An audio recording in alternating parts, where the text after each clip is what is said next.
আসসালামু আলাইকুম। টুডে বেনাপোল বর্ডারের নিয়মিত আপডেটে আপনাদের স্বাগতম।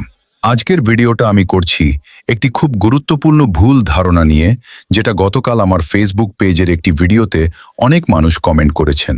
অনেকে বলছেন বর্ডার তো বন্ধ, ভিসা তো বন্ধ, তাহলে ভিডিওতে এত যাত্রী দেখাচ্ছেন কেন? কেউ কেউ আবার বলছেন পুরাতন ভিডিও, ফেক ভিডিও, ভুয়া। প্রথমেই আমি একটি বিষয় পরিষ্কার করে দিই। I respect your concerns. আপনারা প্রশ্ন করবেন, সেটা একদম স্বাভাবিক, কিন্তু এখানে একটা মিসআন্ডারস্ট্যান্ডিং হচ্ছে। এই মুহূর্তে ট্যুরিস্ট ভিসা বন্ধ থাকলেও বেনাপোল বর্ডার পুরোপুরি বন্ধ নয়। বর্ডার অপারেশনস চলছে। প্রতিদিন নিয়ম অনুযায়ী ইমিগ্রেশন এবং কাস্টমস কাজ করছে। এখন প্রশ্ন, তাহলে যাত্রী আসে কোথা থেকে? কারণ হলো, বর্তমানে এখনও কিছু ভিসা ক্যাটাগরির যাত্রী চলাচল করছেন, যেমন মেডিকেল ভিসা, বিজনেস ভিসা এবং স্টুডেন্ট ভিসা। অনেকে এছাড়া এমার্জেন্সি বা স্পেশাল কেসের জন্য প্রসেসিং করে থাকেন। তাই ট্যুরিস্ট ভিসা বন্ধ থাকা মানেই যাত্রী একদম শূন্য হবে, এটা ঠিক নয়।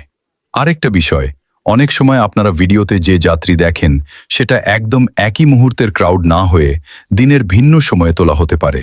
মর্নিং, নুন, ইভিনিং সময় ভেদে প্যাসেঞ্জার মুভমেন্ট ওঠানামা করে। So the crowd level can change. এখন আসি ওল্ড ভিডিও / ফেক ভিডিও কথায়।